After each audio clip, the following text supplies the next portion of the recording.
Charging అయిపోతుందండి.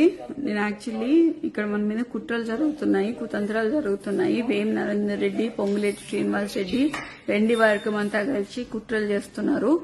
దీంట్లో కడియం శ్రీహరి భాగస్వాములు, అందరూ వరంగల్ వాళ్ళందరూ భాగస్వాములు అండి. బసవరాజ్ సారయ్య, గుండు సుధారాణి వీళ్ళందరూ భాగస్వాములు. మీరు ఎటువంటి సంకోచం పెట్టుకోకండి. దయచేసి చెప్తున్నాను, కార్యకర్తలను కాపాడుకునే బాధ్యత కొండా దంపతులది, కొండా కుటుంబాన్ని. ఎప్పుడు మేము కార్యకర్తల వెనకాల ఉంటాము. మాకు పదవులు శాశ్వతం కాదు, పైసలు శాశ్వతం కాదు. మేము నిబద్ధతతో పనిచేస్తాము, కార్యకర్తలకి వెనకాలని చేస్తాము. మీరు దయచేసి మీ మనోధైర్యాన్ని కోల్పోకుండా మాకు మనోధైర్యాన్ని ఇవ్వాలని మనస్ఫూర్తిగా కోరుకుంటున్నాను. నేను మళ్ళీ లైవ్ లోకి వస్తానండి. ఇక్కడ చాలా అల్లరిగా ఉంది. చుట్టూ మొత్తం పోలీసుల ప్రహారీలో నేను ఉన్నాను.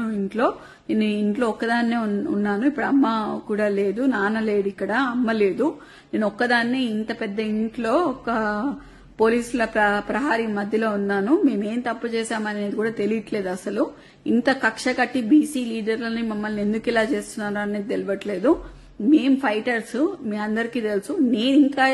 నేను ఎట్లాంటి ఫైటర్నో మీ అందరికీ తెలుసు. నేను ఈ సిచ్యువేషన్ ని డెఫినెట్లీ ఫైట్ చేస్తా. ఎందుకంటే చిన్నప్పటి నుంచి నేను ఫైట్ చేసి ఉన్నా. ఇవాళ కూడా నేను ఇంట్లోనే ఫైట్ చేస్తా. ఇవాళ కూడా ఎంతమంది పోలీసు వాళ్ళు వచ్చినా కూడా నన్ను ఎవరేం బీకలేరు, ఏం చేయలేరు. నేను ఇక్కడనే ఉంటా. ఎవరైనా నన్ను తీసుకపోతే మాత్రం మీరు దయచేసి దాన్ని ఖండించాలని, తీవ్రంగా ఖండించాలని నేను కోరుకుంటున్నా. తప్పితే ఇంకా అట్లాంటిది ఏం లేదు. దయచేసి మీరందరూ మా అండ ఉంటారు అని చెప్పి నేను మీకు చెప్తాను. మాకు సపోర్ట్ చేయండి. మీకు మీ అండదండలో మీకు కంపల్సరీగా తోడుంటామండి. Thank you.